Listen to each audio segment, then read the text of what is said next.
So welcome to the latest Coterie tutorial. We've done a number of these now, and we've been looking across the race journey, which is used by the Chartered Institute of Marketing and was developed by Dave Chaffee at Smart Insights.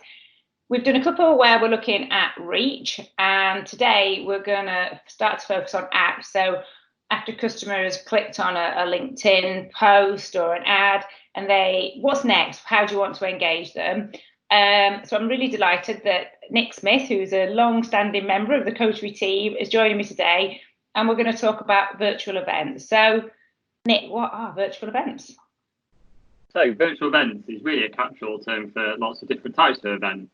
There have been virtual events for a long time, so everyone will be aware of things like webinars and live demos and podcasts. But recently, due to COVID-19, the term has taken on a whole different meaning, really, which is essentially anything that was face-to-face included in that as well. So we're now starting to see virtual versions of sales kickoffs, conferences, summits, roundtables, panels and meetups. So you can see it kind of includes lots of different types of events. And what sort of trends have you seen in the current climate around virtual events? Well, you can imagine it's been a really hot topic at the moment because everybody's having to sort of change their plans and everything's going virtual. So there has actually been lots of research and results that have come out, and we're seeing some big numbers really. So we spotted three. So Forbes reported 1,000% increase in virtual events since COVID-19. So that says that the market's getting really saturated. There's 300 million daily users reported on Zoom at the moment as well, which is huge. And in the first week alone, and only on WebEx, there was 5.5 billion meeting minutes spent on the platform. So, and actually, there's not really much has changed in the world to suggest that that's gone down very much either. So the numbers are pretty big. Wow. So with the market flooded by all these virtual meetings, what impact's that having in terms of the engagement you're getting with customers? Well, we're seeing that there's reports that there's sort of 86% higher levels of engagement in comparison to in-person events. So that's a positive. And there could be things that sort of help that. So shorter sessions, there's less day-to-day distractions at the moment. Things like travel is obviously not taking place. But engagement is one thing, and I think focus is another. So, and it's quite difficult to find out how focused people are during their engagement of those sessions. And the lines are blurred at the moment because everything's really happening under one roof, and that's everybody's sort of home office roof. But in general, what we're finding is that people are missing that human interaction. So actually, they're probably not engaging as much as they would have done at a face-to-face event, for instance. So from a marketing point of view, the key here is looking at how can we make a virtual event more human-based to stimulate that engagement. Yeah, and so what are some of the examples that maybe you've got some kind of ideas around how people listening could go about doing that? Yeah, and we've sort of picked up on 5 key things through conversations with various customers that have flipped to sort of virtual events to replace face-to-face events and building virtual into their plans. So there's sort of 5 top tips, must-dos that we've got that we've identified.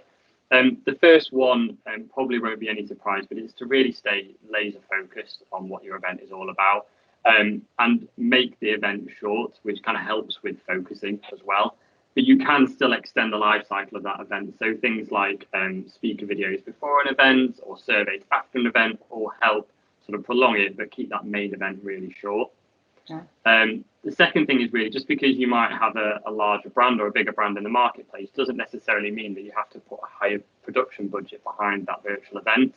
It's more about targeting. It's about understanding what your customers are looking for. Do they want this super polished event, or are they looking for something a little bit more authentic? So really it's about finding out what your customers are looking for so they will engage, and then shortlisting what platforms or what partners can help you deliver that for your customers.